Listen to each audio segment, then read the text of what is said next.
Feels like I'm on a quiz show. Hi, Scott I Orlin know, with we meet Cinema again. Magazine. The new TV series coming your way is called The Moskito-Küste, and I am here with the star and executive producer, Justin Theroux. Justin, I know you probably answered this a million times, but it's such an interesting familial thread that this was a story your uncle wrote. I mean, I know it's been a feature film. So how cool was it when you developed this for you to star in something that your uncle wrote? Well, it didn't necessarily work that way. It was kind of one of those things that was out there. Fremantle had acquired the rights to it, um, and um, and I would like to think that I was the first person they called to do it, but I actually wasn't. It was actually more of the it was the proper organic process for how these things goes that I think they sniffed around and I had sort of flagged the project as something that because it came up on my radar and I was like that could be really fun because I was a fan of the book and a fan of the movie, um, and so like I've said before, it was a bit of a happy accident in that uh, it was something that I ended up meeting with Neil Cross, and really he was the person that had to sort of bless this before anybody else. And then only after I got it was I able to call my uncle Paul and say, "Hey, good news! I think I'm going to be doing the Moskito-Küste, so we're going to get to see each other a little more." So it was it wasn't something I said, "Oh, my uncle called me and said, I got the rights to, you want the rights to this?" And I said, "Yeah, I'll do it." And it sort of just happened that way. That would have been a cool birthday present, though, had he done that. I know. Um, Christmas, birthday. Watching this series unfold, and I think it's going to be a nice escape for the audience.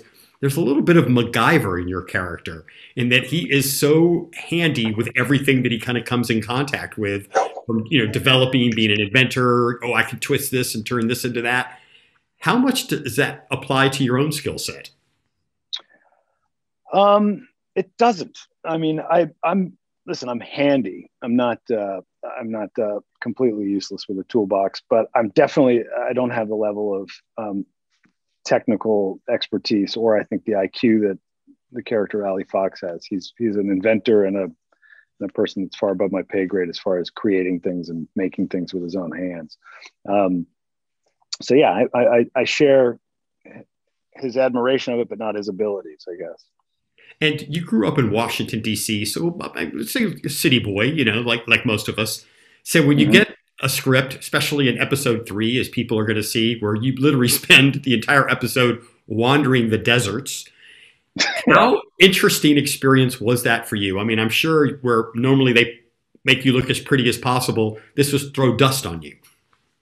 it was to throw dust on you, and believe me when I say the dust throws itself on you in that environment. It was a really it was a difficult. I mean, it sounds like the actor cliche. It was a really hard shoot, but it was a really hard shoot. These weren't, we weren't going out, behind a building in Burbank where there was a patch of sand and filming it there. We were going to the locations that we were shooting because we wanted a certain level of scope and size and magnificence, and we got it. Uh, we wanted it to be very sort of huge and cinematic. So that just to get to that desert alone, and you had to shoot in daylight, so there was no sort of way of really lighting it. You had to sort of use existing light. We'd go out in the morning, or when I say morning, I mean we'd wake up at 3:30, be in a car for a couple hours in the dark. Then we get to the place with another half hour of dark, throw our makeup on, wardrobe on, and then be shooting by the time the bulb came up, at dawn. And then you'd work, and then it would set. But and even in that, wherever we were getting our hair and makeup on, there was another half-hour drive that went from a van to another truck to basically a dune buggy to get us all the way out to the thing. So just the travel time alone is exhausting. But being in that sun, and it's not a cliche. The desert is unforgiving at night and unforgiving in the day because the temperature drops were vast. So it was genuinely exhausting. Any unusual animals out there? No, that's part of what makes it so terrifying is that there is no life out there. Very little. I mean, even the foliage is struggling to survive out there. Well, congratulations. The TV series is called The Mosquito Coast. Justin, thank you so much. And this is Scott. Till next time. Thank you. Thanks, Scott.